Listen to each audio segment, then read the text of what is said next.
Good morning, ladies and gentlemen. Welcome to the thematic track, security, exploring science, and technology. For 25th edition of the World Sustainable Development Summit 2024. Thank you all for joining us. India's premier platform for delivering reports around sustainability and climate change. My name is Synergies. I'm a research associate at TERI and will be emceeing today's proceeding. Before we start the session, I kindly request all the attendees to keep their phone on silent mode. To set the stage for today's discussion, we are honored to have with us Dr. A.R. Sihag, who will deliver the introductory address. Dr. Sihag, a former civil servant from the Indian Administrative Service, is currently engaged with the Resource Efficiency and Governance Division of TERI as a distinguished fellow. With nearly 40 years of experience in public policy, Dr. Sihag has held key positions in various ministries such as Ministry of Defense, Ministry of Petroleum and Natural Gas, Department of Heavy Industry, and as the Secretary Government of India. Prior to his stint at TERI, Dr. Sihag has also served as a director on the board of Oil and Natural Gas Corporation Limited, ONGC Videsh Limited, and the National Bank for Agriculture and Rural Development.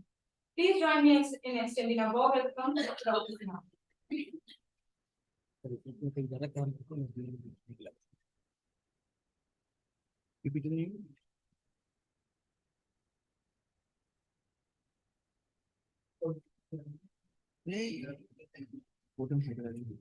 I thought we don't call it given here, then we will speak.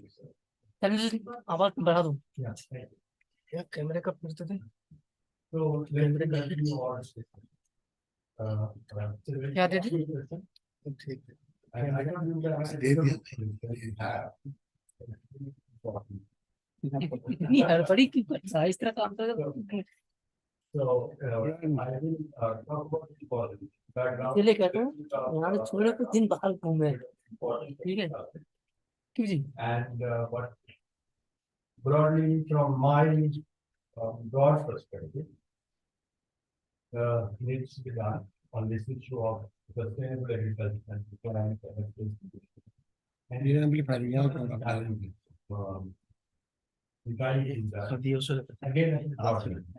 you will get of course कभी भी relax mode पे काम करना कभी हड़बड़ी में काम मत करो एक सेकंड लेट हो जा रहा है so I will basic basic element you think which you will find difficult एक तुम्हारा पार्टनर अभी आया था so I never यहाँ का ऑडियो सही करने voice to what everybody can identify with.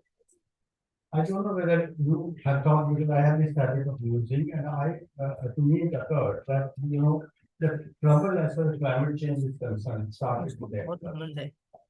Until the man's dependence the natural gas society बहुत घमंड है ना ideology of harnessing came the direct damage of agriculture may not be as much as the ideological damage of agriculture in terms of man's relationship with nature. That's one thought I thought I must share with you.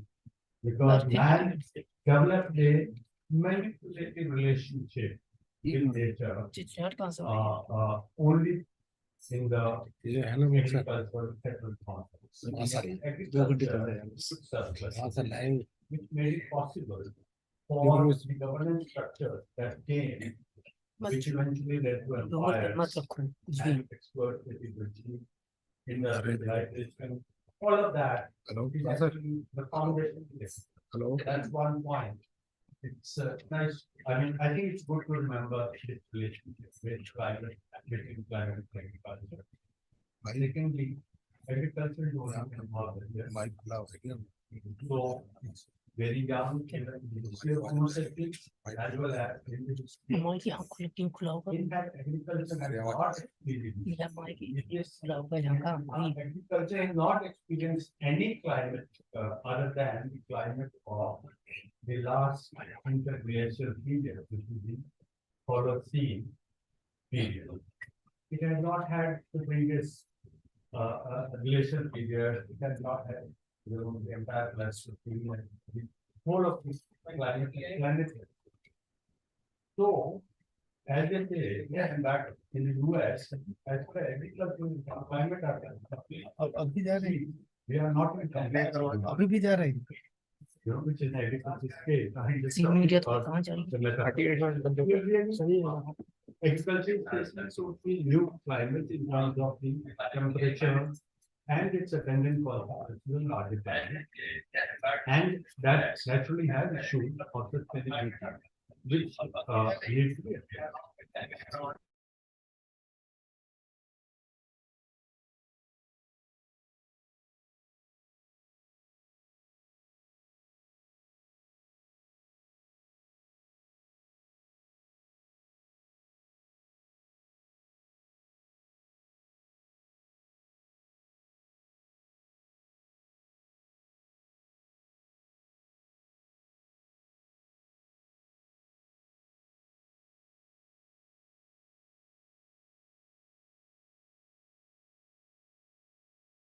Time with hunger. So this food system is internationally already challenged.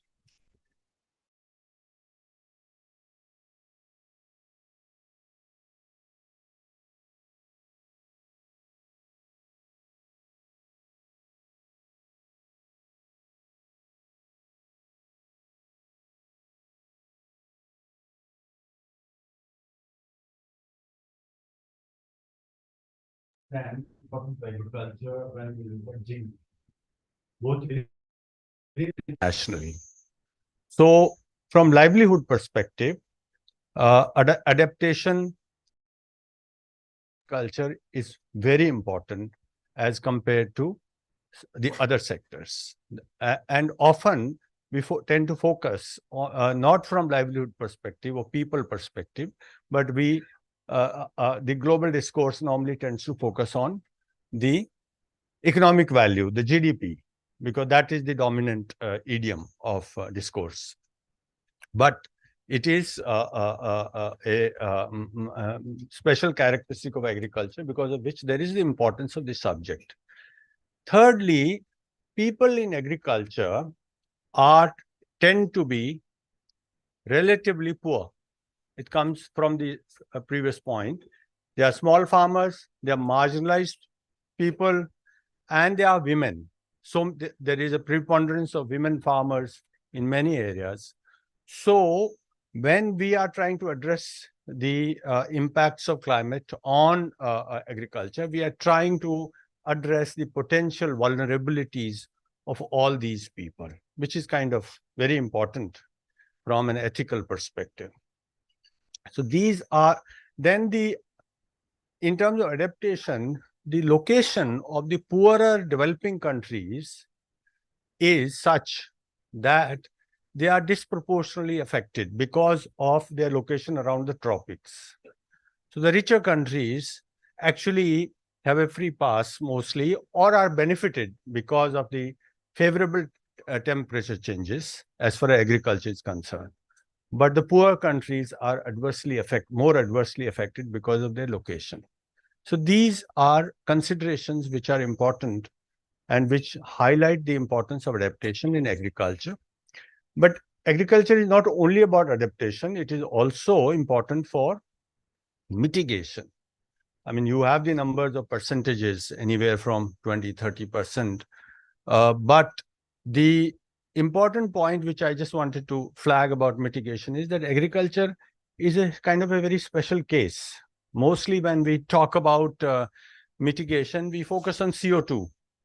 But agriculture is the big guy when we are talking about CH4 and N2O.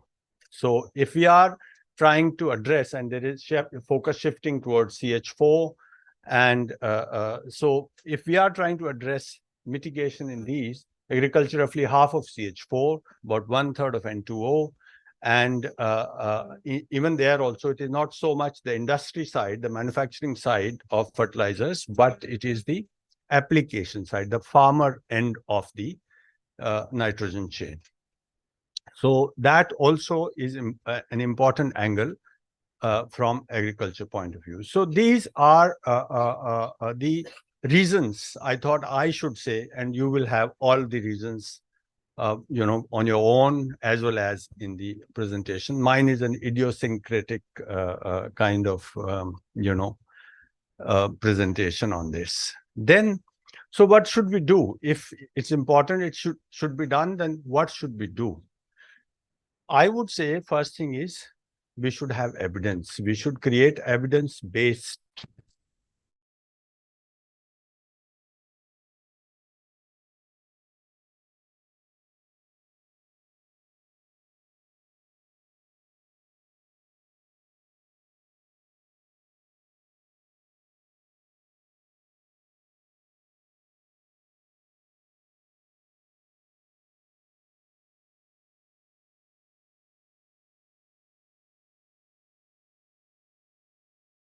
around the world when we talk about evidence. So it's a needs to be made. And I would say that, for example, the kind of studies that we are doing with the Norwegian embassy, the TERI is doing, these are the kinds of studies that would help in creating the information base, which would help us to formulate proper solutions. And based on that, we need to identify the best practice interventions for different agroclimatic zones. So that would be an evidence-based approach to the solutions. And so once we have that, then there is the next logical point is to carry it to the field through effective outreach. So we need to take it to the people. While we are doing all of this, it will be useful also to not completely disregard traditional practices, traditional cropping patterns and all per se, because the traditional cropping patterns and practices are making a comeback in an evidence-based approach. For example, this whole thing about millets. Millets are actually a large part of the solution in many places because of their hardiness and their ability to stand low moisture, high temperatures and all. So these were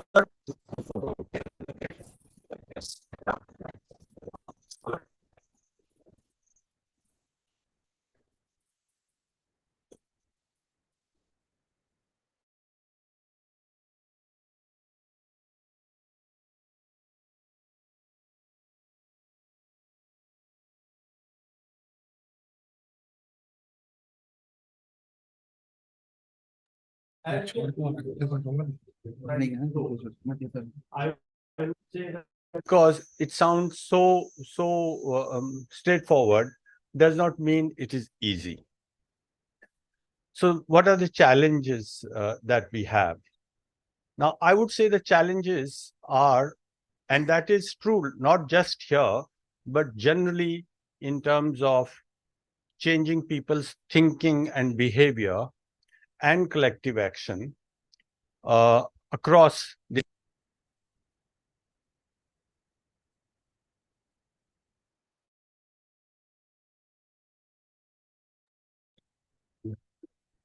we can reach out to the individuals, but to get across evidence-based work that we do is not necessarily easy. And the cognitive challenge has become worse in recent times, not only in India, but around the world. Because of this social media dumbing down of people or whatever one may say, it is difficult to, I would say that one can even say that it is difficult to push for evidence-based cases in the age of unreason. That is the kind of environment you often face sometimes these days. And even in the case of agriculture, we have had instances, for example, there have recently been controversies about evidentiary value of some of the traditional agricultural practices which are being sold as the natural farming methods in India. Or there is the recent controversy about the real effectiveness of the nano urea applications in the kind of So there are challenges of cognitive nature where you want to, evidence is not automatically enthroned. You have to work, challenge, and push the cognitive boundaries in this. That's one. Second is the collective action challenge. Even if you make the cognitive case, there are always the barriers in collective action in making policy. Normally, collective action failures, there are various reasons, but I would highlight particularly these days the limitations arising from lobbying, arising from ideology, arising from electoral myopia. So you have, for example, the kind of decision we have recently taken in India about fertilizer policy, which is certainly, I hope it is one step back to take 2 steps forward. But as far as we know, today it is 1 step back. What we were expecting, where we were wanting to go, we have not been able to see that happening. So that is the collective action challenge, And after you cross these 3 and many other collective action barriers, then you have a policy. Once you have that policy and the policy regime, then there is the behavioral challenge. Okay, how do you translate it on the ground to what people need to be doing? And behavioral challenges, we all face it in our own lives, but it's harder, I would say, in agriculture, because agriculture in most of the world where we are talking about climate impacts and adaptation is a question of practicing something out of habit. People do agriculture in these most affected areas out of habit in a traditional milieu. To nudge them to change behaviorally based on some evidence-based approaches that we may bring in is a huge challenge, and we should be cognizant of it. We should not leave it that, okay, we have done our evidence-based work, we have come up with best practices, we have put them in policy and all of this. Now things should happen. It doesn't happen. So there has to be a persistent effort which goes beyond all of this to bring about that behavioral change. And the final challenge, I would say, is, of course, availability of resources. Resources are in short supply. There is a need for sharing of resources. Paris Accord has talked about it, both for technology and finances, as well as the domestic resources of these countries are tied up. They're committed to various things, including within agriculture. For example, we have the PM Kisan Samman scheme. It has, in the aggregate, a very large sum, but at a individual farmer level, it gives a small amount. Now, it is not as if that fund will become available, because it has its compulsion, it has its logic. But maybe we'll find an argument, cognitively evidence-based argument, which says, no, don't do this, but do this. But that doesn't mean that will be there. So additionality of resources is a challenge which we will face. So I think I've taken my time. And with these words, I will commend this session to all of you for your participation. I think the real stuff will come from what follows what I have said rather than what I have said. Thank you.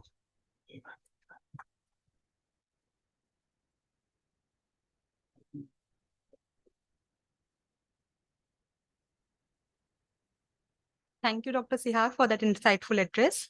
Now, to provide us with a comprehensive understanding of the context of our discussions, we have Ms. Suruchi Bhadwal, Senior Fellow and Director, Earth Science and Climate Change Division, TERI, to shed light on climate change impacts on agriculture. Ms. Bhadwal leads research activities in the areas of climate change, focusing mainly on impacts, vulnerability, and adaptation assessments. She is also listed as a UNDP regional roster of expert on vulnerability and adaptation. She has been identified as a member by the Planning Commission as a part of a working group on climate change and environment for the 12th Fifth Year Plan, and has actively engaged with the International Human Dimension Program and the IPCC events. Her contribution include being a lead author for IPCC reports, including AR4 and AR6, and a review editor for AR5 and the special report on extreme events. Ms. Bhadwal, the floor is yours. Thank you very much. Just to let you know, we are sharing the presentation between us, where I'm just giving the introductory context, and Sakshi is going to take you through the work that we were doing under the current study that we have with the Norwegian Embassy. So setting the context with regards to our current work on the impacts of climate change on agriculture, and the work that we are doing and have continued to do over the last 2 decades. Dr. Sihag very rightly pointed out, actually, the concerns with regards to climate change impacts, and especially for countries like India, the first and foremost sector, that was basically thought about was how is the agriculture sector going to be affected. So, if you look at research that basically started in this area, especially in India, at least it dates back to 3 decades. But what has changed over these 3 decades, and why do we still continue to talk about it and look at this area of work, is because, over this time, possibly methods have changed, tools have changed, and there's been an advancement with regards to how we conduct, the various assessments. So that has changed. It's become much more connected with regards to impacts and interconnections across different sectors, etc. And therefore, the research also has taken that turn and kind of, looks at all those aspects together. The study is basically India focused. And why basically focusing on India, of course, for obvious reasons that we all well know about. It's one of the hardest hit countries that, in the context of climate change, various factors that basically we think, are responsible why India becomes highly exposed and vulnerable to the impacts of climate change are listed here. It's spread across, various contexts, the biophysical context, the social context, and the economic context. Dr. Sihag also highlighted that, we are in the tropics, and we already are basically at temperature thresholds that are very high. And our crops are grown at those temperature thresholds. And any increase in temperatures that we foresee in the future, in the coming decades, basically will have an impact with regard to the productivities of the crops that are basically being grown in this region, until unless basically we look for adaptive measures or corrective measures basically that can address this concern. Of course, this huge dependency on the monsoons, where 4 months of the year basically determine, the amount of rainfall that we receive. Issues with regards to storage, how the rains are received, the distribution patterns, the skewedness of the monsoons, etc., determine how a particular year is going to perform with regards to production. And therefore, that huge dependency on the monsoons also basically brings in, the uncertainty around how the sector is likely to perform. Exposure to disasters, floods, droughts, coastline impacts, saltwater intrusion in coastal areas, etc., other impacts that basically we foresee have, an impact. A huge population size. We are turning 1.4 billion. We cannot ignore the demographics when we are talking about this sector. It's just not about the people who are in the agricultural sector, who are, practicing agriculture. It's the number of mouths to feed also. Food security issues that are concerned to it, So a huge population and the demands of the population and meeting those demands are going to be a challenge for the country. And until and unless, so we take pride in saying we are a food secure nation. Of course, the Green Revolution set the pace for us. But, can we say the same thing in the next coming decades because of the challenges that we are talking about that we foresee? Livelihoods connected to the agricultural sector. Of course, that's a direct impact, but indirectly, each one of us is affected if food is going to get affected. And, it's going to come at a cost on our table. Also, the fact that Dr. Sihag mentioned that if you see who are these people, a large part of the population into agriculture is this, the small and marginal farmers. a big section of the population is still dependent in the country on the public distribution system. Food is being offered literally at free costs to a large chunk of the population. Will we be able to do that or sustain that unless we are able to produce at the same rates that we are talking about in the future? And of course, huge impacts on exports and imports that we're talking about that this may relate to, and this could have a large global footprint. With regards to the statistics, if you look at the numbers and what we are recording, we seem to be well off. Overall food production has been increasing consistently over the years. Also, the rate of irrigation seems to be improving. It has increased considerably. And as a result, we see our production also has increased. The basket of crops that we've been growing over the years, that has changed considerably. While we started off in the 1950s, 60s, promoting rice and wheat, in a major way, over time, I think other crops have also basically taken the share of the pie. Horticultural crops, vegetables, and other commercial crops have also taken the space in the pie. We are also a major, producing country of many crops, including rice, wheat. We are focusing on millets, groundnut, sugarcane, and pulses. And these are, some of the major crops that we are growing now in the country. And, I think India stands to be the largest producer or the second largest producer of many of these crops that I'm talking about. So statistics wise, we are doing fine. But then where does the challenge start coming is with regards to climate change, and this is how our climate projections basically are unfolding, and of course will continue to unfold over the next coming decades. Observed climate and IMD statistics basically show how temperatures have been increasing.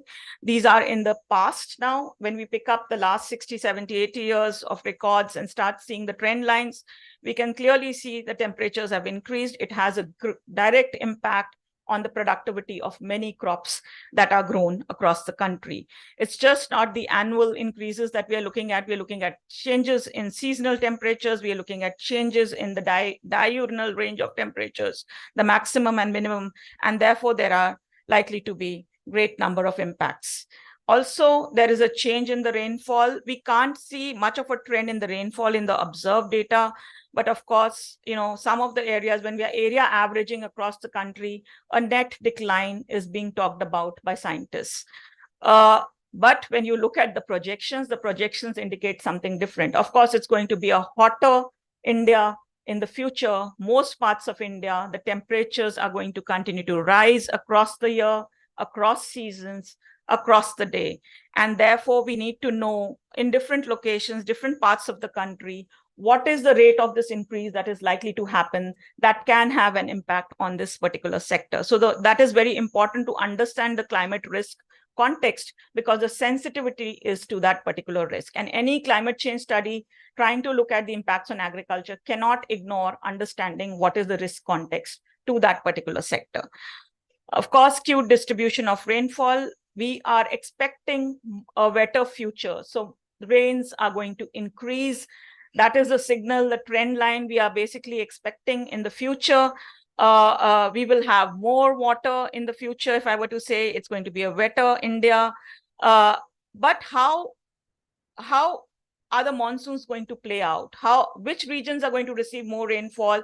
Which are going to basically receive less rainfall? What is going to be the distribution pattern of the rains? Will it still remain skewed?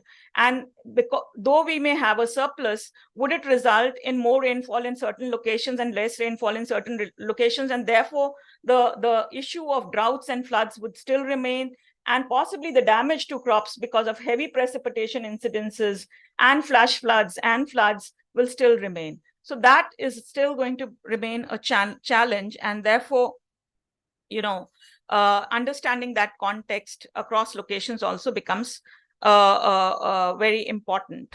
We do expect that certain areas would have deficits, certain areas would be surpluses, leading to droughts and floods, insisting that we need to have a better understanding locally with regards to how the climate may play out and how the crops may basically be affected in different parts of the country, and in turn basically affect production and the livelihoods of many people who are dependent on this particular sector.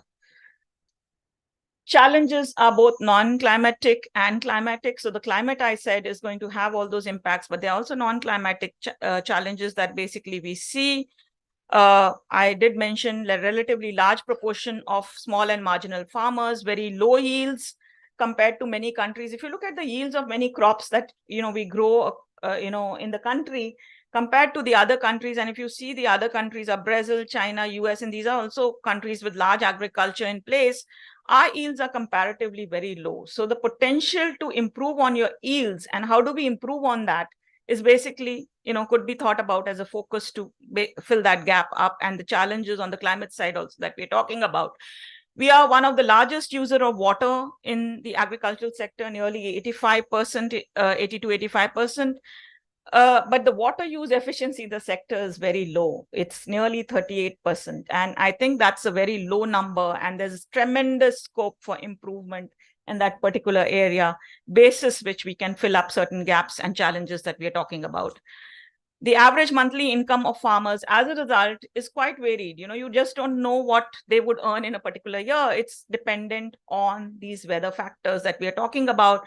And there is data that shows in a certain year where basically we have a very good year that we see, possibly the incomes of farmers are yearly good, but in the next year that follows, and where the season has not been very good, the incomes have been falling considerably. So there's varied incomes from the sector, and therefore it kind of doesn't give you the stability that basically we need for our farmers who are working in this particular sector. We do expect a loss to most of the crops, farm revenues and incomes with the impacts on agriculture. And there are assessments that have been done by others, including TERI in the early 2000s, where we looked at different districts and how districts are going to get affected. Nearly 2/3 of the country has been mapped to be affected with regards to the impacts of climate change on crops.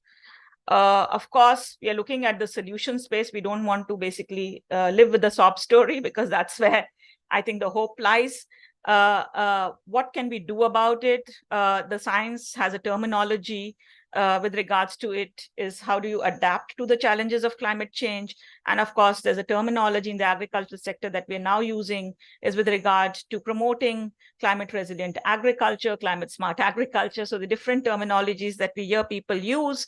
And of course, with regards to crop specific climate resilient agriculture, what are the core areas that we can think about, wherein we can look at opportunities that can be availed, that can strengthen the system as a whole with regards to its overall delivery, whether it's regard to looking at technology and technology development, looking at soil nutrient management, looking at the crop as such and its diversification, livelihood diversification, farm mechanization, and water management practices at the farm level that can be taken forward. Apart from that, there could be a whole lot of other measures that could be looked at in the climate resilient agriculture context, which are on the social side, of measures that we can look at the regulatory side, and then on the economic side that can be introduced, that can strengthen the system as a whole.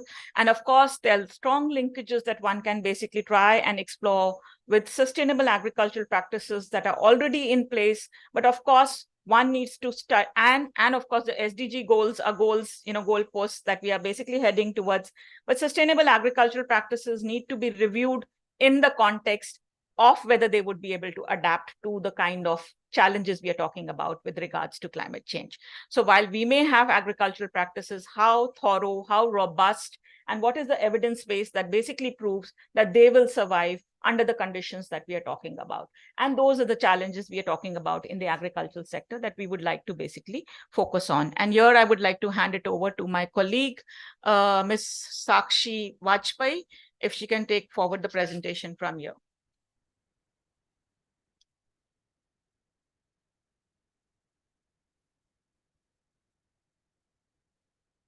Thank you, Ms. Bhadwal, for that enlightening presentation.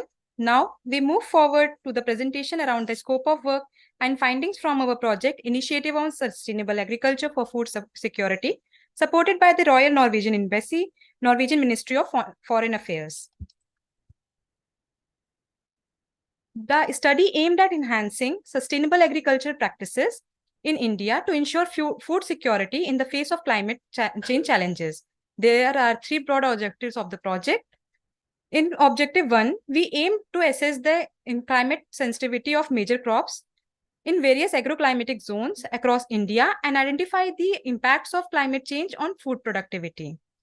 Our second objective was to identify sustainable agricultural practices and technologies that can enhance climate resilience in targeted ACZs to mitigate the impact of climate change on food security. Lastly, we tried to analyze the barriers and enablers to the adoption of sustainable agriculture practices in the identified ACZs and provide potential recommendations to overcome these barriers.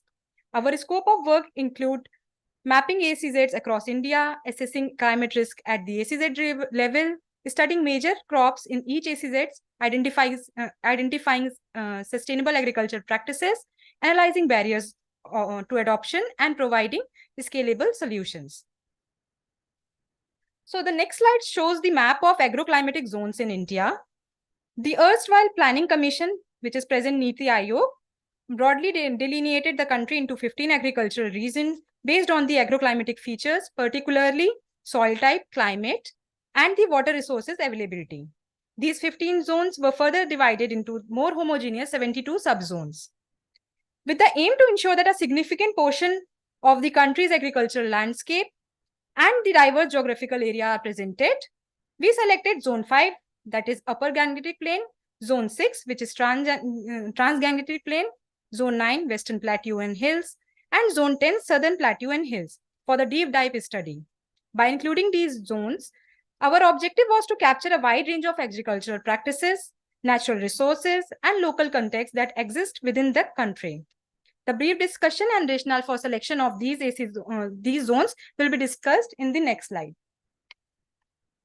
So the rationale behind the selection of these zones was diverse. For example, Zone 5 was selected for its favorable climate and agricultural potential, while Zone 6 focuses on technological innovation and research capabilities. Zone 9 was selected due to its agricultural significance and access to the natural resources, while Zone 10 selection was based on established manufacturing capabilities. Each zone has its unique objective and potential impact. For instance, Zone 5 aimed to study the sustainable agricultural practices to boost crop yields while minimizing the environmental impact, potentially benefiting agricultural productivity nationwide. Zone 6 aims to develop and implement advanced agricultural technologies, leveraging research institutions and collaborative networks to foster innovations. In Zone 9, the focus is on efficient water management, soil conservation, crop diversification, and sustainable livestock rearing, contributing to a balanced agricultural systems and enhanced food security. Lastly, Zone 10 seeks to integrate manufacturing and agriculture to enhance productivity, reduce waste, and ensure food security through agro-industrial complexes. So after the selection of the ACZs was done, our study moved further with the thorough assessment of climate risk over the selected ACZs. The objective was to understand the past, present, and projected future climate profiles across these ACZs, as well as their impact on agriculture. Based on the results of the assessment, in ACZ, we have identified potential changes in rainfall patterns and temperature trends, posing risk of flood and impact on crop growth and productivity in the future. Moving to Zone 6, ACZ 6, future projections indicate wetter conditions in historically drier areas with an increase in heavy rainfall events and more hot days expected in specific seasons and region. For ACZ 9, historical trends reveal increasing annual rainfall and more frequent heavy rainfall during Kharif, with varied future increase in rainfall and higher occurrences of heavy rainfall events. Additionally, we anticipate a declining diurnal temperature range and hotter days expected in a specific region during the different seasons. Lastly, in ACZ 10, we have observed a trend of increasing heavy rainfall, rising temperature, and more frequent hot days with variations in regional impact and seasonal patterns. So next we did the climate impact assessment on different crop yields for these zones. The result from the assessment have revealed diverse impact on crop yields across different ACZs. While some crops may experience increase, others may face decline under future climate scenarios. For instance, in ACZ6, an anticipated increase in Kharif rainfall is projected to boost wheat yield, but may lead to a decrease in rice yield. Additionally, sugarcane yield is expected to decrease significantly, highlighting the complex interplay between climate variable and crop performance. Similarly, in ACZ9s, simulated temperature and rainfall changes are anticipated to result in decrease in cotton, sugarcane, and soya bean yields. This underscores the urgent need for crop diversification and adaptation strategies to mitigate the adverse impact of climate change on the agricultural productivity in this zone. So based on these assessments and secondary literature review, we have identified the challenges and recommendations for these zones for sustainable agriculture and food security. Some of these key challenges and recommendations include, for Zone 5, challenges include high population density and small land holdings, alongside a declining share of agricultural sector in the state GDP. To address these challenges, we have recommended the adoption of precise agriculture and efficient water management practices. Additionally, promoting agro-processing activities can generate income opportunities for farmers in this zone. In fact, the challenges stem from higher pollution from crop burning, coupled with dependence on monoculture farming system. Our recommendations entails diversifying crops and cropping systems to improve soil crop residue management practices. Next, in zone 9, limited irrigation infrastructure and uneven water availability pose significant barriers in this zone.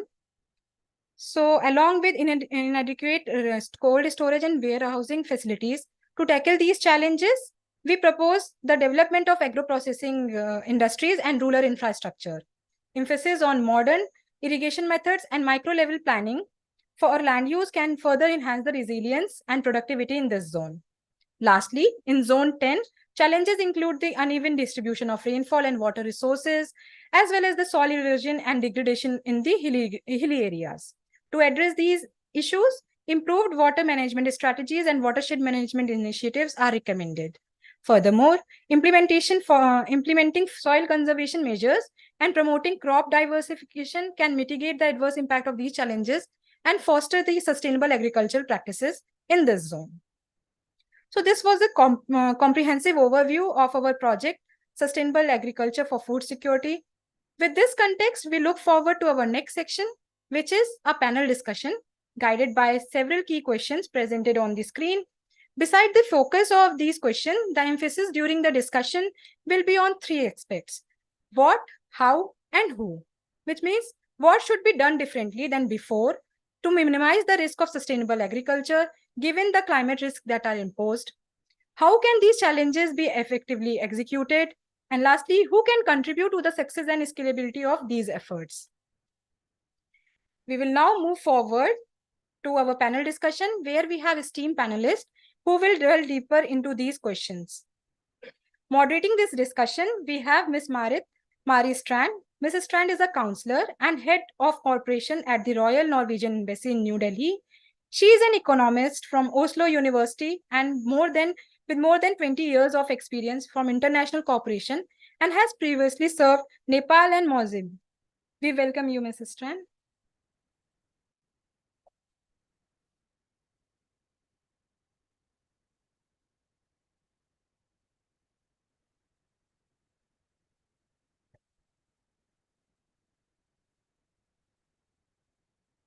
Thank you.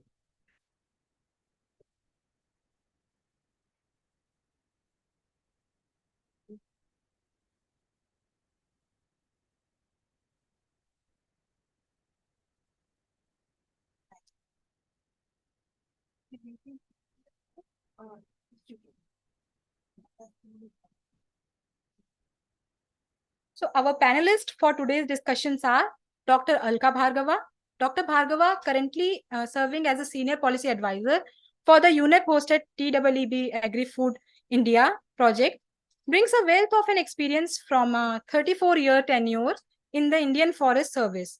Prior to joining UNEP, she has held positions in ministries such as Environment and Forest, Human Resource Development, and Agriculture and Farmers Welfare. Dr. Bhargava's expertise lies in the sustainable agriculture and agroforestry with a focus on enhancing community livelihood while conserving nature. Dr. Malancha Chakravarti. Dr. Chakravarti is currently working as a Senior Fellow and Deputy Director Research at the Observer Research Foundation, ORF, New Delhi. She holds a PhD in Economics from Jawaharlal Nehru University, New Delhi. Her current research focuses on India's development partnerships with African and Southeast Asian countries. These institutional architectures of India's development cooperation and climate change, famines, and food security. She has published widely in academic journals and newspapers like Telegraph, Hindustan Times, DNA, etc. Ms. Pranadya Patnakar, with over 20 years of experience in the development sector, Ms. Pradnya specializes in sustainable food security and nutrition. Her expertise includes policy advocacy, program design and management, vulnerability assessments, and research, particularly focusing on community engagement. Working with the World Food Programme, she leads efforts in India to prioritize sustainable food and nutrition securities in development agendas. Her focus is on enhancing resilience and adaptive capacity among smallholder farmers in the face of climate change. Dr. Arvind Kapoor. Dr. Kapoor is engaged with the Sustainable Agriculture Division at TERI as its Distinguished Fellow.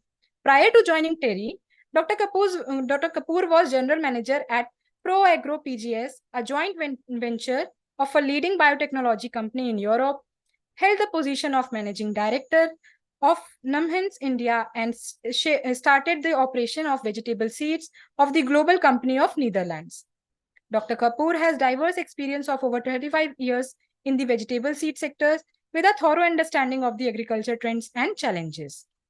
Dr. Arindam Datta, currently working as a senior fellow in TERI, Dr. Datta is recognized as a Fulbright scholar and an associate of the National Academy of Agriculture Science in India. He has undertaken research around carbon and nitrogen dynamics in soil, particularly greenhouse gas emissions, from cropland at esteemed institutions such as CSIR, National Physical Laboratory in India, in New Delhi, Ohio State University in the USA, and the University of Aberdeen at the United Kingdom. He had contributed to various significant initiatives, including India NatCom, Nitro Europe, and International Biocar Initiative, and the 4/1000 initiative. Please join me in extending a warm welcome to our moderator and panelists. Let's now move forward with an engaging panel discussion. Thank you so much. I don't think that this turned off.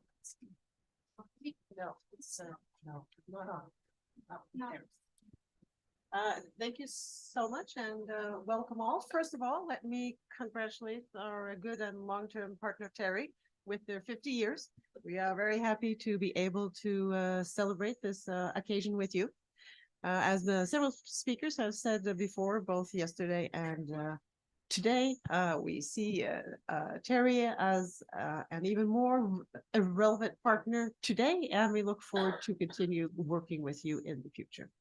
I'm very happy to be able to be sitting here with this very distinguished panel to discuss these important questions. I think that our opening address set the stage very well for this discussion on how we can work with sustainable agriculture and food security. And I think it was a very good reminder that the impact on livelihoods is higher within agriculture relative to GDP. And that is a good reminder. It is actually easy to forget these things.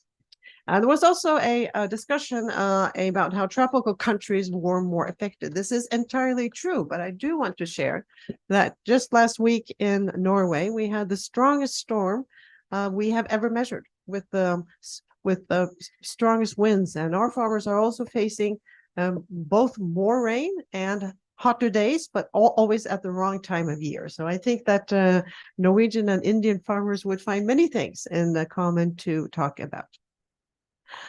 We have a very important list of questions to try to answer. I think it was summarized quite nicely with trying to focus on the what and the how and the who. I've also noticed that in the presentation just now from the project, while climate change may look similar across the different agricultural zones, the impacts were very different across the zones. They were different across crops, and the recommendations were also different. So I thought that that was an interesting study. So I thought that we would begin here and work our way down this illustrious table. And so if I may invite you, Dr. Alka Borgava, to give your first intervention. Thank you. Thank you so much. And good afternoon, everyone. It is indeed a privilege to be speaking at WSDS 24 and on a theme which is called Global Attention Like Never Before. And it is indeed an action now situation so that we do not reach a point of no return. The United Nations has identified food systems transformation as one of the 6 main transitions needed for accelerating the achievement of the Sustainable Development Goals. Food systems must be transformed to become more sustainable, efficient, and resilient for better production, better nutrition, a better environment, and better life. So let's get to the bottom of the issue, which is not getting its due at the economic decisions-making table, and which could fast-track this transformation. And this is the project which I am closely associated with, so quite passionate about this entire principles lately. Agriculture and food policies are mostly evaluated, not just in India, but globally, in silos using a narrow lens such as productivity per hectare to measure success. That's the only parameter. This approach fails to analyze agriculture and food chains in a holistic manner, ignoring a wide and significant range of social, human, and environmental costs and benefits of eco-agri-food systems. Moving towards sustainable agriculture practices seems like a one-stop solution to tackle global issues of poverty, hunger, climate change, and biodiversity loss, signifying that food systems impact not just SDG 2, which is the primary agriculture-related SDG per se, but almost all others draw strength from sustainable and climate-resilient agriculture. The solution, hence, lies in adopting value chain-based approaches to address long-term factors like climate change. As a leader in systems approach and expertise in sustainable landscape management and sustainable value chains, UNEP's role inter alia is to help generate and share science-based information to help countries transform their food systems.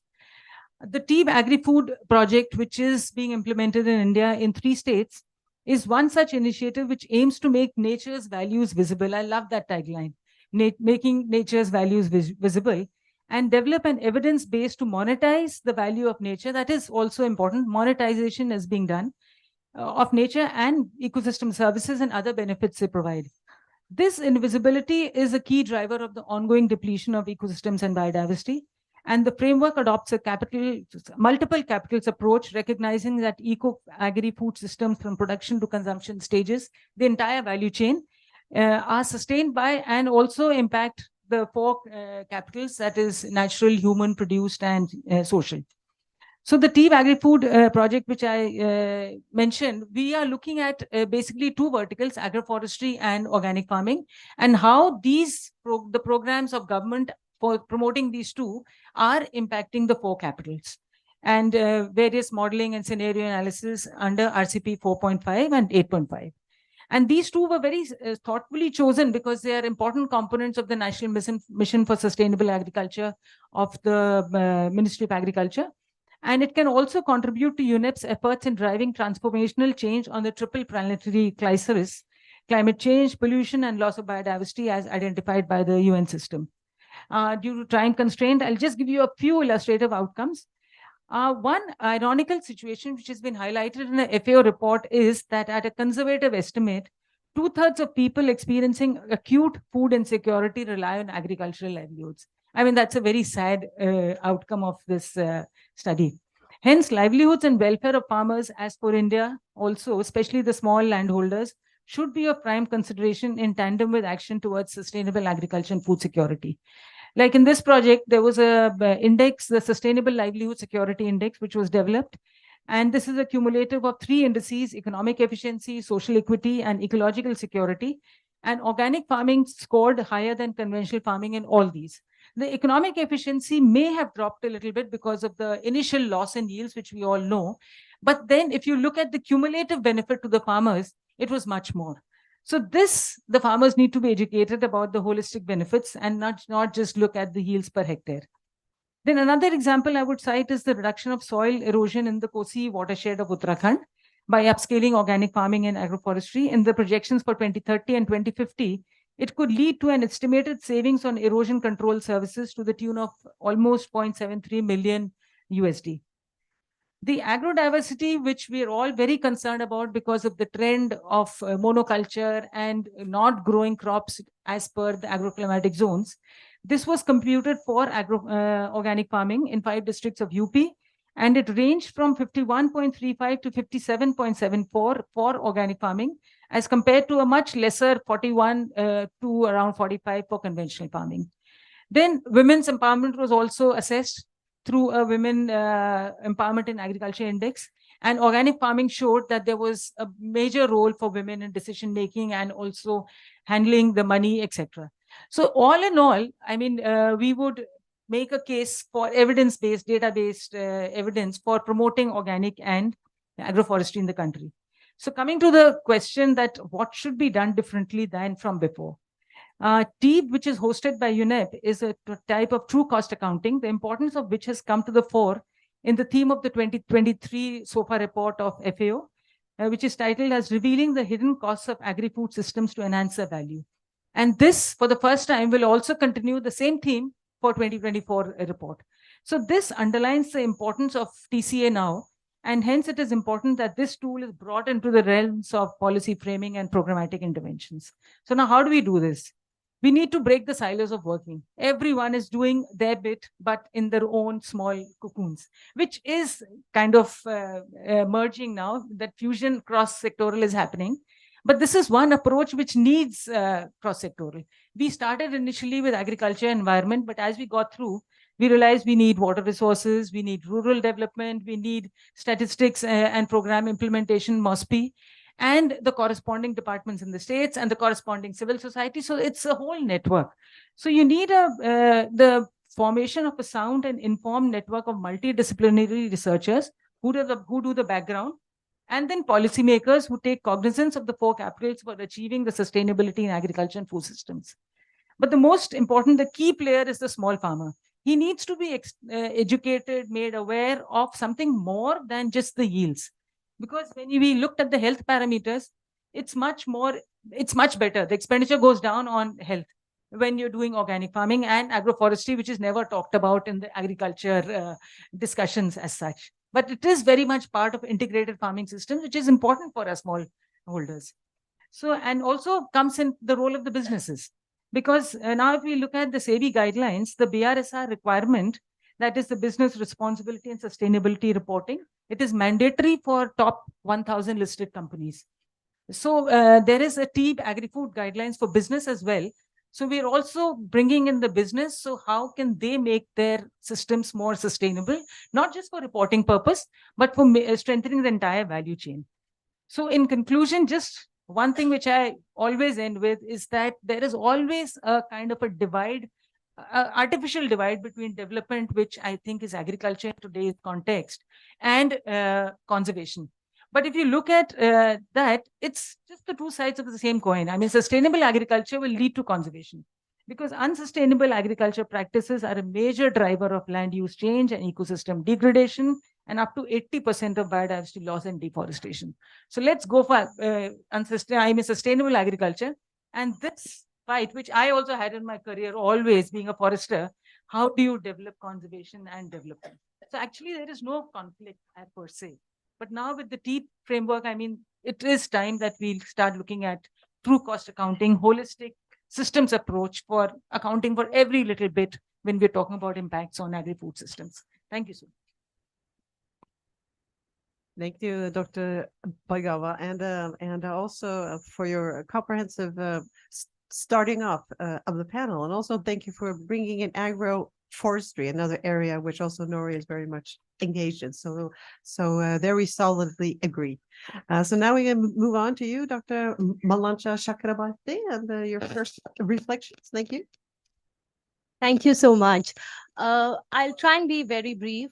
And my previous speakers have done a great job in talking about the impacts of climate change on Indian agriculture. And indeed, we've seen a very good presentation from TERI. I'm going to try and break down the title of this talk because all of us are well educated on the impacts of climate change, I think.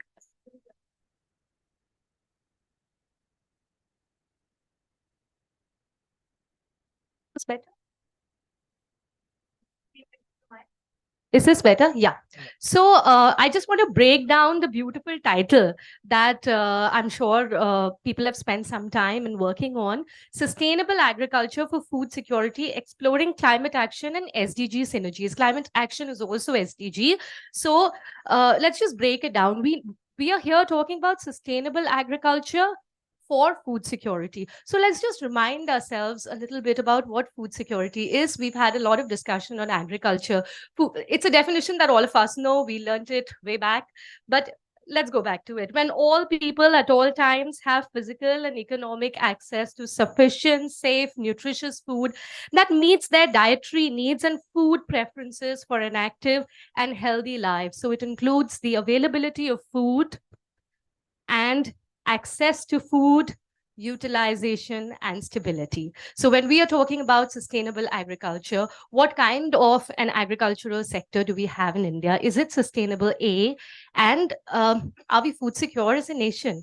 Of course, the greatest pride of independent India is its ability to become self-sufficient and now export and provide aid to other developing countries, notably in Africa, our food grains. But are food grains the only thing that are food? No, we know now that calories alone are not food. So when we talk about food security, we need to think bigger, and we need to move out of the silo of rice and wheat and also millets to include fruits, milk, and so many other things which are needed for a healthy and nutritious life. Now, in the discussion on sustainable agriculture, we've heard a lot about how vulnerable the Indian farmer is.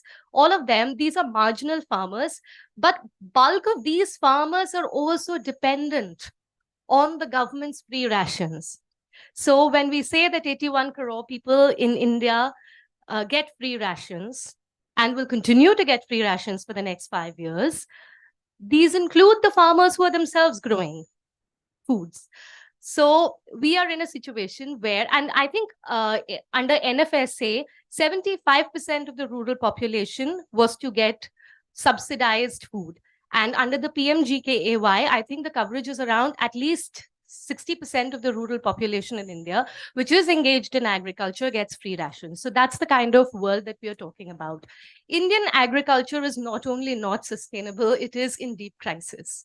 And climate change is a huge, huge additional stress on Indian farmers who are already struggling to the extent that we have people whose research is only focused on suicides by Indian farmers. The level of indebtedness is huge. Farming in India is today a totally unviable profession. None of the farmers' children want to become farmers because it's a life of indebtedness, uncertainty that we are seeing.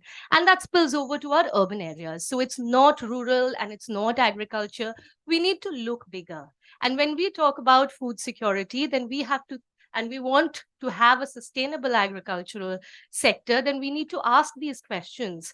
Are we growing the right crops? Should we take pride in exporting rice to Africa? We are literally exporting so much water, and this country is terribly water stressed.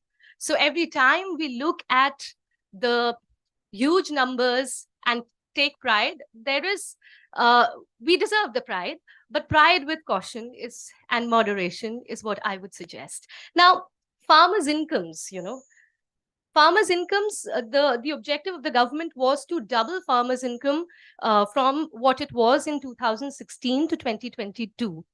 Sadly, we have not achieved that.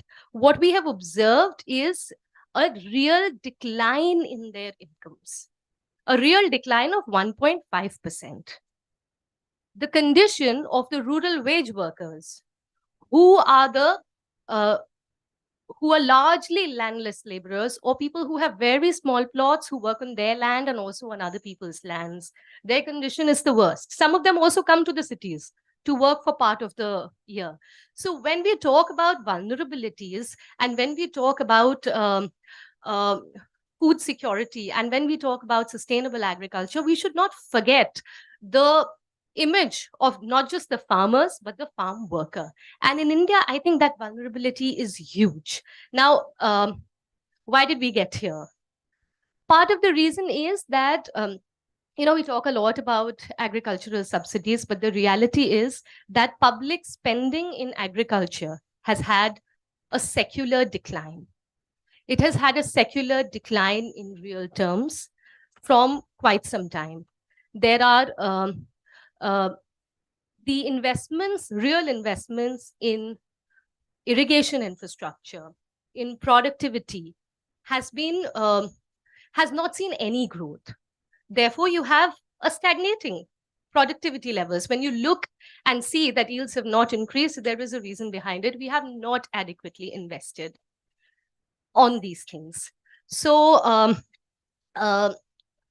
if we were to get anywhere, and if we were to have a sustainable agricultural system, then we do need significant boost in investments for productivity improvement, for improving the incomes of the farmers and everybody depending on farm incomes. So it's not just the farmer, the landed farmer, but the marginal farmer, but also the farm worker. But that would require significant public investment. And historically, India's growth, particularly in the agriculture sector, has been driven by public investment. So there is, for agricultural growth, we do need public investments. So that is the strong one big recommendation that I would make. And the last point of synergies with SDGs. Now, I'm going to build the case why we need that by talking about all the SDGs which will get affected if we were to really invest in actually having a sustainable agriculture. First is no poverty. Much of the poverty in India continues to be due to declining agricultural incomes. And that spills over to our urban poverty levels. Zero hunger. Yes, we do distribute free rations, but we also continue to have very high levels of undernutrition among children, among pregnant women in India. Good health. You can't have good health, SDG 3, without food, without a nutritious diet. 5, gender inequality. I think Sir already gave a very nice presentation and said that, Indian agriculture is increasingly getting feminized. So the women farmers are suffering the most. So if we have targeted programs to make and help women farmers get sustainable, that will really contribute a lot to gender inequality. 8, decent work and economic growth. The work conditions, if the incomes do not grow in agriculture, which employs 45.5% of the population of the country, then you can't be pursuing the goal of economic growth and decent work.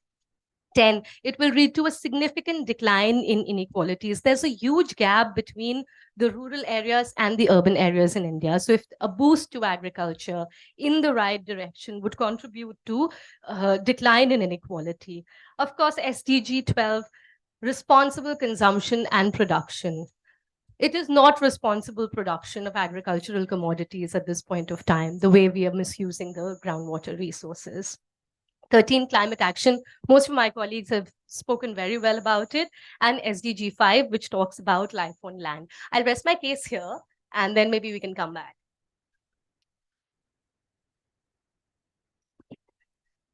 Thank you, Dr. Chakrabarti, and thank you for focusing on the farmer, which sort of switched our arguments around to the other end, and also for bringing in gender, which obviously will have a huge impact for how we can move forward. Then I would like to move on to Mrs. Prelna Paitankad from World Food Program, please. Thank you so much. First of all, let me congratulate TERI for organizing this session specifically, and a great presentation, which was really made. Thank you for that. Having said that, I would really say that the panelists as well as some of the speakers earlier have covered a lot of points which I had thought of speaking today. But just one thing I want to highlight, 2022-23 was a significant year. Specifically, it was a significant year because it was a halfway through for multiple global commitments. One was SDG, the whole SDG, I mean, when we are saying that the SDGs would be achieved by 2030, this was a halfway through. There was another significant thing, which actually was, again, Paris Agreement and the action, I mean, the climate action commitments. And the third one was the DRI, the Sendai framework, where there were, again, commitments which were related to, which were quite related and I would say interlinked. When we actually talked at the review which actually happened halfway through, unfortunately, on most of these global commitments, we are falling short. And especially when it comes to the SDGs, a mere 12% of the Sustainable Development Goals are currently on track, which actually is very difficult. We can say that, I mean, a lot of contribution is because of the multiple crises. And now then turning back to SDG 2 specifically, we have seen that, I mean, the world is going to definitely miss achieving the SDG 2 targets. Why so? I mean, we say that the Ukraine crisis, we also say that COVID, we also say the climate change. But if we actually also see the recent analysis and reports, even if COVID would not have happened, even if the Ukraine war had not happened, we still would have missed the target. And that actually really brings us back to the transformative change and accelerated action, which actually is the need for R. Having said that, I'll just like to again reinforce the point which I had thought I'll really make, because I mean, as World Food Program, we are the largest humanitarian agency, but we also do work in the development sector. Our humanitarian need is really growing up, especially for the food assistance, which actually is not a great sign. The second important aspect when we talked about the need for looking at food systems, all dimensions of food security is becoming extremely important. Yes, there is a lot of attention and lot of research and evidence base which has been created on impact of climate change on specifically agriculture production, the productivity. But then the issues of the accessibility, specifically what are the impacts of this on the accessibility, specifically for the poor farmers and the poor, population in all. If we talk about it, if the availability or the production goes down, if it is impacted by climate change, the prices go up and the accessibility naturally reduces. The second thing we talked about was also, changing the precipitation and temperatures. If that actually changes, increase in the humidity and all actually has impact on the parameters of storage and how we really look at the entire storage system in the country. One, we always talk about the buffer stocks, adequacy of the storage systems and all. However, the entire thresholds and the systems of the storage, it has a huge impact. The cold storage, use of actually solar systems for improving the cold storage infrastructure has been in discussion for quite some time, but how we actually can really accelerate the growth in that, how we actually achieve the scale up with that. So those are some of the important aspects which in fact has huge impact on the accessibility of the food, in terms of even transportation, in terms of the challenges of multiple road connectivity and infrastructural issues. So all these are also important. The third aspect is utilization. And I mean, thankfully, somebody talked about nutrition. So nutrition is extreme. I mean, when we are talking about SDG, it is a comprehensive, it essentially talks about ending hunger. It talks about achieving food and nutrition security for all. And so when we are talking about the specifics of nutrition, again, the climate change has impacts on that. And how much that impact is being studied, or is there any focus? If there is one extreme event, what really is the impact on nutrition? I don't think we have data or evidence even, or a kind of necessity or the priority to really create that evidence. The second important aspect is also, I mean, if you see again, changing climate, precipitation and temperature has impact on the vector-borne diseases. As the diseases go more, as the disease burden increases, it again has impact on the nutritional and health issues, the whole health infrastructure, and the whole, again, the issue of climate change and health. So when we are talking specifically about SDG 2, it really cannot be seen in silos. The stability issues, we talked about the imports and exports and how, I mean, those things are also important. We talked about the farmer subsidies. All these are interconnected and they cannot be looked at in silos. And so when we are talking about the food security, the impact of climate change on food security, there is much more need now to really look at it from the holistic perspective of the entire food systems, the value chain, or the various dimensions of food security, right from availability, access, stability, utilization, and sustainability. And that's one important point I wanted to make. The second important point I wanted to make was a bit of what was covered in the first lecture, I think. So it was about the behavioral issue. We talk about the change in the farming practices. We actually are doing something traditionally for years together. Changing that traditional practice, traditional farming practice, it's a behavioral issue. It's not just the function of the technology or other things. So we have done that when we actually did the Green Revolution. There was a change in the behavior in a way.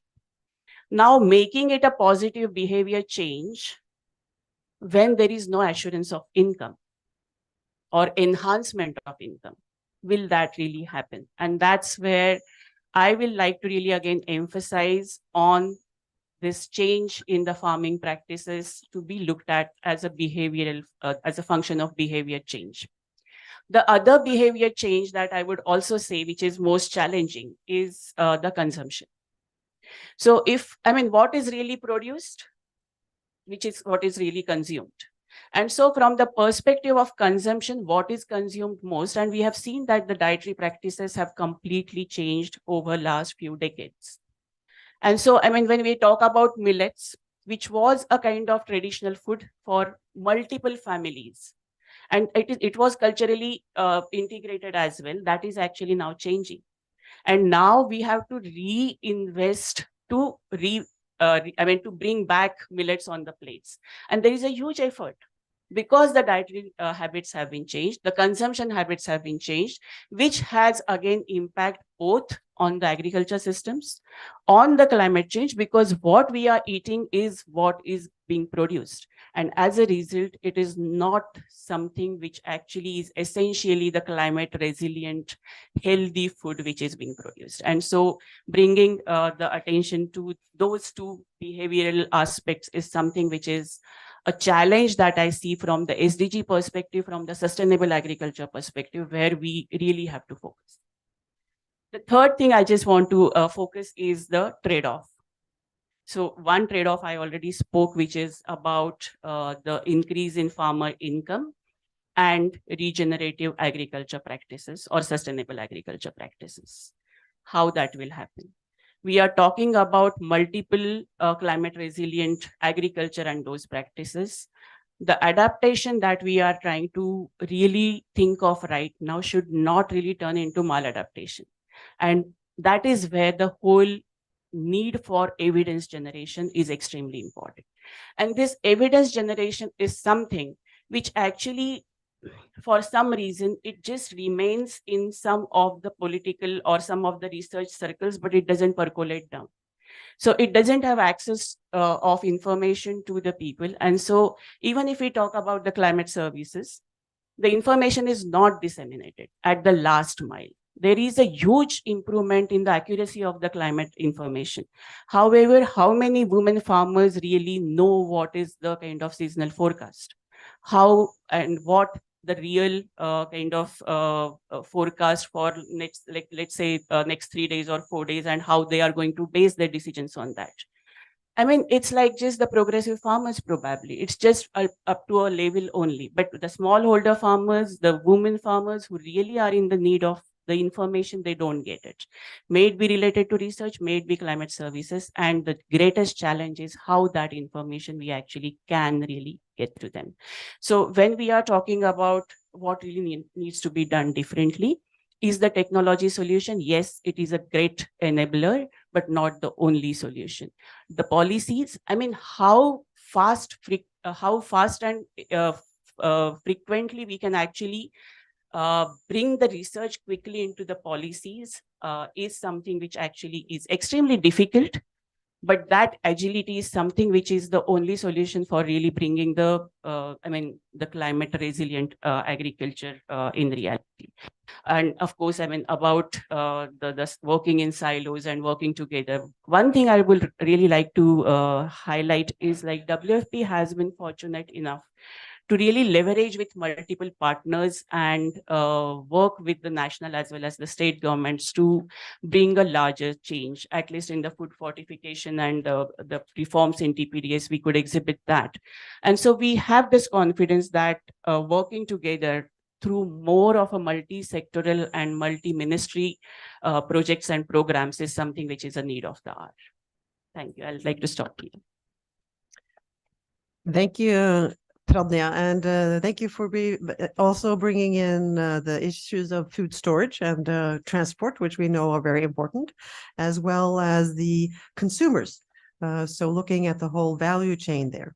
And moving on to Dr. Arvind Kapoor, looking forward to your intervention. And I wanted to challenge you a little bit on a small reflection in how views of this issue may have changed over time, if you could build on for your experience there.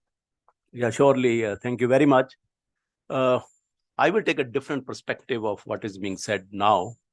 I am from agriculture background, and we did crop development program for the last 40 years to develop new varieties, deliver better genetics, which is climate resilient. And what you see today is that though we talk a lot about the challenges, but still India produced 332 million tons of food, and the grains and which are available for the national food security schemes, which is being run by the government. Now, there are three things we look into the agriculture. One is that the soil, which is where the plant is growing, the condition of soils. We talk about dead soils today, and we talk about the soil fertilities. Then we talk about the genetics, which is the seed, which will determine what will be the outcome, and which is the key component where it interact with the environment. We call genetics into environment, and what is the phenotype we get is that. And the third component is that the food we produced, what we are doing with it, because in India we talk about many things, that food storage, which we talk about 30% of the food is being wasted in the transit or the post farm gate. Now these three things, if you see, you analyze properly, that our soils, thanks to the government schemes of subsidies, the fertilizer used is rampant. If you want to use only 1 bag of urea, people use 3 bags of urea, and only 30-40% is the uptake. and rest is going into the aquifers or into the environment. So we are not having the policies, but you have to have the farmers to get the best out of it. More you put, more you get. So that kind of theory is working on it. So people are putting it. The second thing is the nutrition deficiencies. It is not in the soil, but the produce which you are get is also nutrient deficient, because the micronutrients which you are using for your body, they are coming from the food, and people have analyzed for the last 50 years that the produce or the vegetables or the fruits, they have less nutrients than before. So that is why the soil is important. Now, why we killed our soil is that, we have loaded soil too much by the fertilizer or the other chemicals. We have not, we have to rejuvenate. I don't say that you can rejuvenate in a day, because it takes time, to destroy it, and it takes time to revive it. Now, for revival, we need to have the system which was operating below soil, which was microorganisms. They work in tandem, they work together, and they take the carbon from the plants, and they give nutrition to the back to the plants. We have not created that microbiomes which are being run before, because there's hardly any carbon left in the soil. Now, to create that, we need different policies, because what in TERI we are doing is that, we have started this project 2-3 years back, that how to create a new microbiome within the soil, that, where bacteria or fungus or algae, they work together, and they give a system which is self-operating. They need only carbon and small addition from outside, and that system will work. And that is where sustainability will come. That is where the system of sustenance will come, because that system will work its own, because you have created a system which works out on its own. Only then you can have a sustenance in the agriculture. You have to make those soils revive again. I call it detoxification, because you cannot do detoxification in a day. If a person is addicted to the drugs, it takes longer time to de-addict him. Same is the soil condition. You have to take time to de-addict. Don't push the things that, I talk about natural farming or organic farming. Yes, it will need it, but can you do it in one go? No. You will going to lose many things, because you are not having the food which is required because if the food is not there, you have many other issues of conflicts in the nations. So I think one is that we have to think very rationally, and second thing is plant breeding innovations, which will certainly change what the impacts of climates or other impacts are coming, because genetics is going to play a vital role. And this role is going to be very important, because we discuss in also the World Food Programs, that how the plant breeding innovations can work there, because we have technologies now. We can work with those technology. I know that there is a lot of contradictions happening in certain technologies, but they are going to help.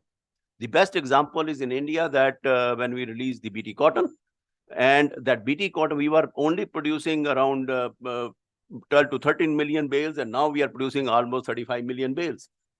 There is a change of that, and now the new technologies of gene editing and other things which are coming, yes, they will slowly contribute towards the better genetics, which can take care of the high temperatures or the other impacts which are there from the climate. So that component is very important and going to play a vital role. The problem in India, which we talk about productivity. Now, the estimation of productivity is so wrong in India that, we are a country where we produce 2.5 crops in a year, where other countries produce only 1 crop. Now, the duration of the crop is directly proportional to the yield. Now, if you grow a crop which is early maturing, you surely get a lower yield, but your crop is maturing early. So, what we are doing, our creep crops, they take hardly 100-110 days, where a crop of corn in US take 180 days. So you can see a crop which accumulates the yield in 95 days or 100 days, and a crop which accumulates in 180 days, there is entirely a different estimation. So I think one is that we have to take care of that, what is yield per day. If you calculate per day, maybe we are very close. So I think we have to see that.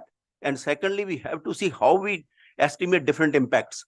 Now, when we see that we are talking about rice, that we are exporting water, but now we are bringing a technology which is called either DSR, the direct seeded rice, or the upland rice. We are changing whole the phenology of the rice. We are changing the whole genetics of rice, where we want to bring a rice with lesser water, so that we can have a rice which is less water. And similarly, now the new technology which is being developed, that your root signals, that how you supply water, the root signal and the water supply system will be integrated. That root will send a signal and water start trickling on with the drip irrigation on the roots, so you can save water. These technology of the future will help to sustain agriculture. And second thing is that the policies. Now you see that we have a treaty, the CBD laws, and then we have come with the treaty from the FAO, the International Treaty on Plant Genetic Resources for Food and Agriculture. We have discussed this treaty for the multilateral system of sharing of germplasm. Actually, agri-biodiversity is a creator of diversity, not destroyer of diversity. I think that this has to be understood. Only the pharmacology industry or bioprospecting industry which is destroying, because they are removing everything from the soil. But agri-biodiversity is a different biodiversity, where we are not only creating new recombinants, we are creating new genetics which can withstand. We are creating every day with new technologies. We also are protecting our gene pool or land races, because we need them for future our plant breeding. The international policies are now a little bit creating confusion, that every country thought that it is our own diversity and we don't want to share under multilateral system. In agriculture, it will not work. And certainly these countries will suffer in future, because we are not changing our gene pool.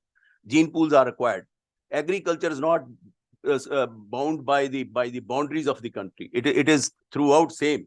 Many species are introduced in India. Before we introduced tomato from Peru, we have introduced potato from Peru. We introduced many species in India. They are stable now. They are performing and they are delivering. Nobody was knowing that the broccoli can be grown in India. Now we have broccoli on ready available to the people. So the products are available. Only thing, we have the policies right. I think government has to see that we have to develop agri refineries in the villages, where farmers cannot waste the produce. It has to be utilized there itself. Value addition has to be done there. Nothing has been done. Wheat is produced in Punjab, being processed in UP or somewhere else. The corn is produced in Bihar, being used in Karnataka.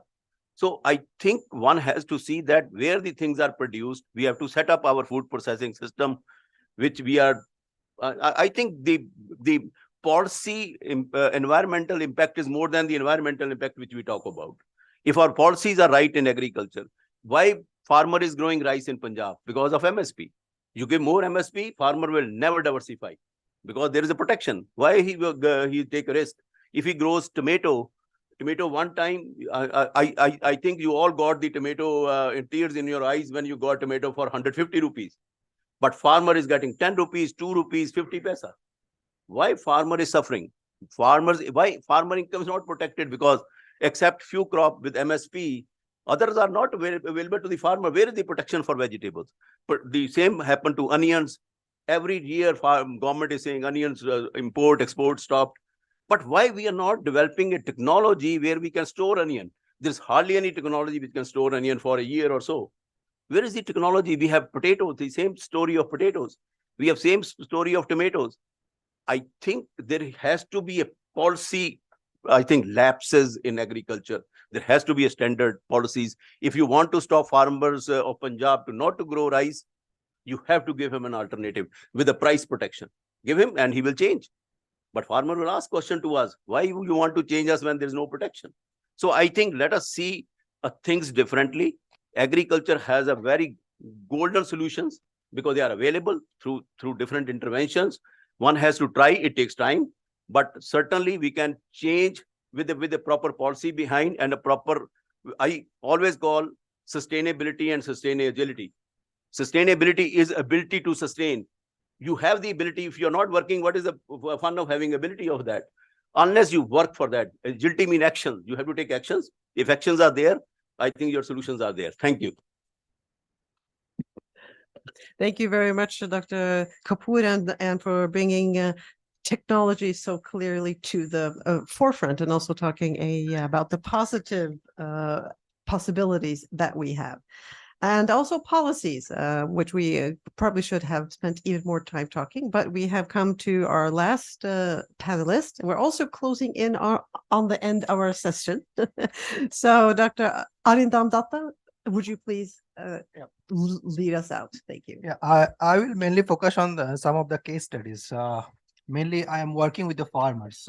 I'm working in the field. I am started my journey in the agriculture system right from the agriculture technology project. That is the mainly the technological development in the agriculture that has started in 1990s. So in that project, we were mainly working on different germplasm development, and in addition to that one, the greenhouse gas emission from agriculture. The greenhouse gas emission from agriculture is one of the major challenge for the climate resilient part of the agriculture, because when you are doing some of the fertilizer application to the soil, you will have the greenhouse gas emission. And another challenge in agriculture system is the crop residue management. Because if you are not managing your crop residue, these crop residues will go somewhere and it will pollute somewhere. You know the evidence of Punjab. Every year there is a huge crop residue management issues, and it is creating the air pollution, and the Delhi is suffering a lot. And after that one, there are different technologies that came out with the national initiative on the climate resilient agriculture project that is called the NICRA. And now this NICRA project initiative, whatever the findings has came into the NICRA, that has came into the implementation part. And I'm lucky enough that I am working on the implementation part also with Maharashtra government, that is Nanaji Deshmukh Krishi Sanjeevani Prakalp. In that one, they have taken so many initiatives that has been created under the NICRA to the field. And they have working with the villagers directly, because you can develop the policies sitting in the AC rooms, but ultimately it will be implemented by the farmers. So under this scheme, all initiatives are being taken by the farmers. So farmers is taking the decision and the government is just giving them the support. But when the initiatives are going into the field, that time it happens, that is a behavioral change that we need. That when one farmer is taking one particular initiative and he is getting success, all the farmers in the villages are promoting towards that one only. Suppose a SADNet. A SADNet has been promoted. This is the project has been implemented in the Marathwada region. So a SADNet has been implemented just to protect the crop. So one farmer has got a benefit from the SADNet. They are mainly growing the capsicum in the SADNet. So all the farmers are moving towards the capsicum growing only. So in that way, when the capsicum output is coming, market is not there and they are losing their income. And another point, what Sarah has also highlighted, that the onion storage. This area is an onion belt, and the onion storage facility is a crisis, and it has been included in the Nanaji Deshmukh scheme also. But what is happening that some of the cases where the onion storage has been made, from there, when there is a certain rain or something, getting out the onion is very difficult. That means the road infrastructure has not been developed. So when we are talking about the climate resilient agriculture, we are having the technology, we are having the germplasm, but the road infrastructure and other things, that means all other departments need to be included properly. Otherwise, just only with the agriculture technology, the problem cannot be solved. Thank you. And thank you for focusing so clearly on the actual work in the actual field. That is where the change has to happen, and then we have to manage to follow up on that. I'm hoping we have time for one or two questions. Should we do that? Yes. Okay. So very short questions. I think we'll limit to 3, and then we are finished. And so the gentleman in the front, can somebody give him a mic? I can speak. You can speak, yes. So my question is, I think, to the panel in general, and what we have observed on field, and this is when I was working on a Bill and Melinda Gates funded project of increasing the farmer income across 6 states. What we have seen is that when agricultural policies get implemented, they get implemented in a very mutated stage. So, for instance, the Odisha Millet Mission, which has been hailed as a very successful example all across the world, the policy mandate was supposed to be that millets were supposed to be grown as an intercrop. However, that was not realized on ground levels. So, how do you see that the adoption of policies at ground level does not happen in a mutated stage? And now you have seen that intercropping has not been achieved in Odisha. And intercropping has multiple solutions.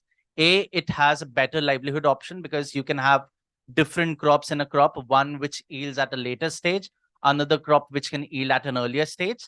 Secondly, in areas like Odisha, you can use shadow crops to protect your crop against the disasters. So how do you think that we can develop these at scale? Because these have developed in very small pockets of excellence and they have not been replicated across country. And that is where the livelihood option also comes into play. Yes, I believe I was going to ask you, yes, would you please? Yeah, if you see the example of Karnataka, in Karnataka, they grow ragi, they grow this tur dal, and they grow one bean called avrekai there, and they grow Niger.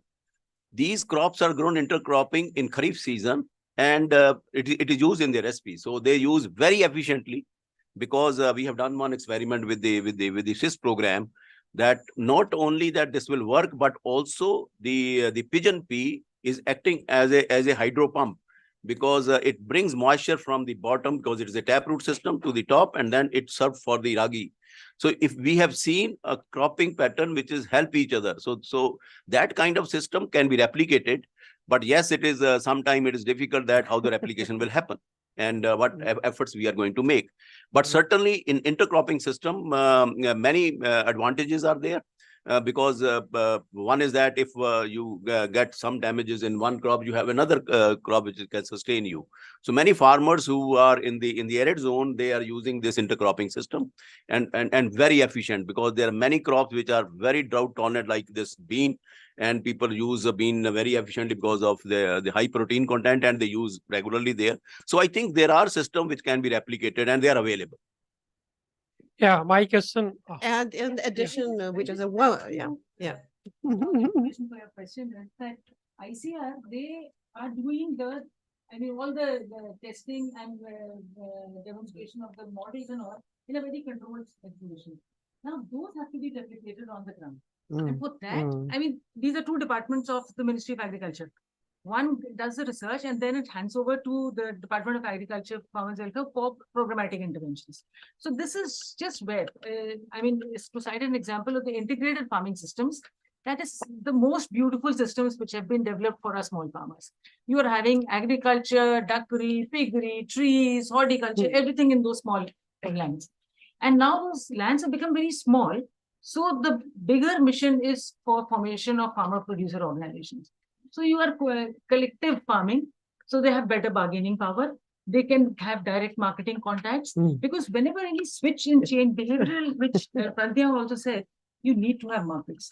Otherwise, switching is very, very difficult. So that is. Thank you. And then the next gentleman, please. I am Prem Chand from Indian Council of Agriculture Research. So Madam was talking about. So all the panelists and the two presenters, they highlight the diversification. No, we have to move away from rice and wheat. But how to do that? Dr. Kapoor has said that there is no guarantee or there is no protection. A Punjab farmer or a Haryana farmer who grows rice, he was getting around 80,000 rupees. We cannot expect that he will grow the Bajra, from which he is getting around 20,000. He cannot sacrifice not 60,000. So how to do that? That level playing fields for alternative crops. In Rajasthan, earlier used to grow that Prosopis neroria, Synergies. The number of trees I was seeing some data. The number of trees has remained half during last 20 years. Because we have the alternatives of the energy sources, cooking energy sources. We have the energy alternative, the synthetic building material. So there is no level playing fields for diversification. So how to do that? So what is the mechanism? You know that there is a difference.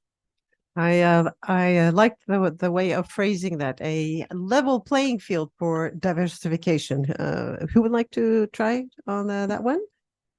You see, there are two things happening. Yes. Yeah, but maybe there are two things happening actually. One is that, good land going to urbanization in Punjab and Haryana and all NCR areas. If you see, the best lands are going under now houses, and the worst land is still lying there. So first of all, we have to change the policy that which land to be converted into the housing and which land. I think one is that farmers are earning more money by selling the land rather than growing crops.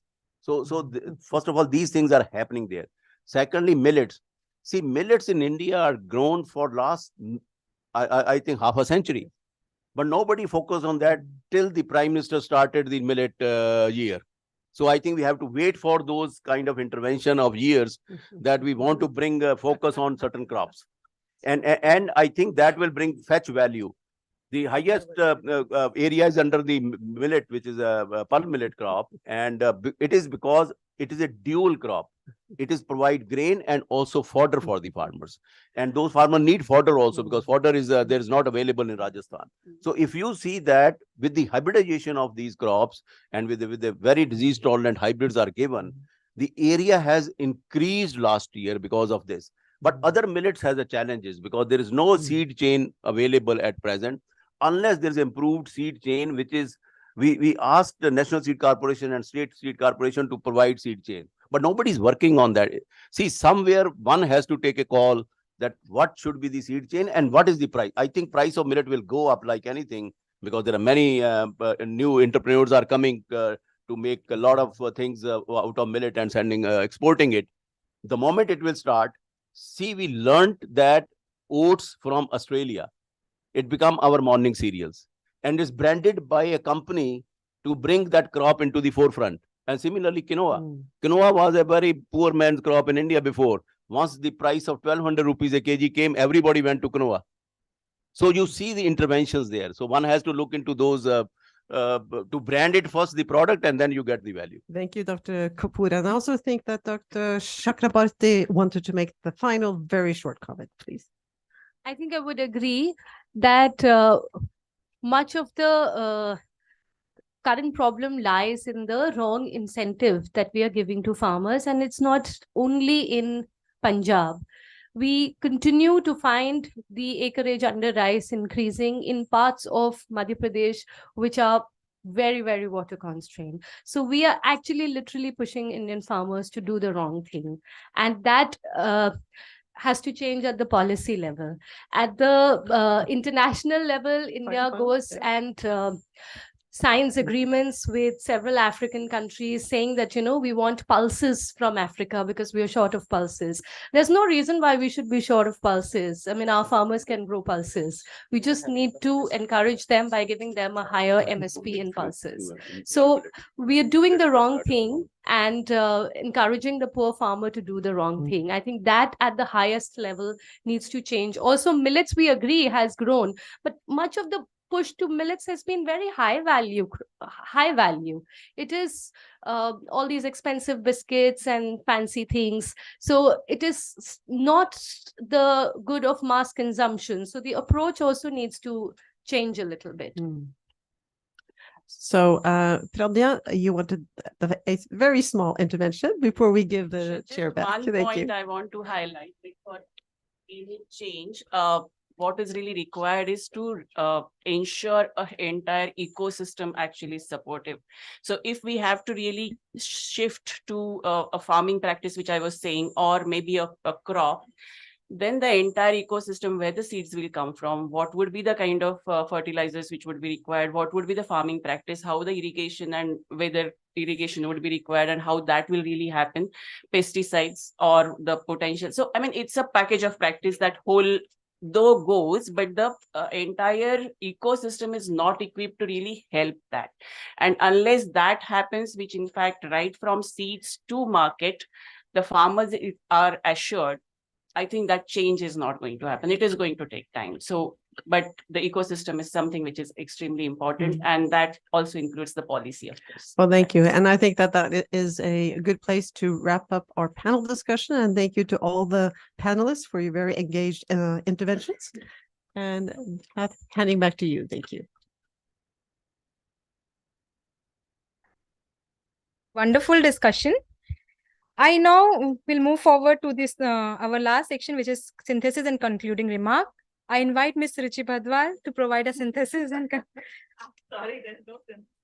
Because I was very keenly listening to everybody. Yeah, I think excellent points made by the panelists and a lot to take away. I think for us, we still continue to work on this study. We have a little time, and I think some of your points that were made during the discussion, of course, we have a recording of it. So we will go through it more closely to be able to see how we can connect the various dots and the experiences that we are getting from the field. That would be our objective. Of course, a lot mentioned on the policy side, I would say, with regards to how the policies need to quickly come into action to take something forward. I think that's a point well noted. But of course, I had a question with regards to what should be the distribution between the public sector and the private sector with regards to, implementation and, quick action. So a couple of questions back with us, from the discussion that we just heard. And I think we'll try to see how we can integrate that and, think about solutions, considering the various points that were made. And let me close here and thank you all. And of course, invite you out for lunch. Yes.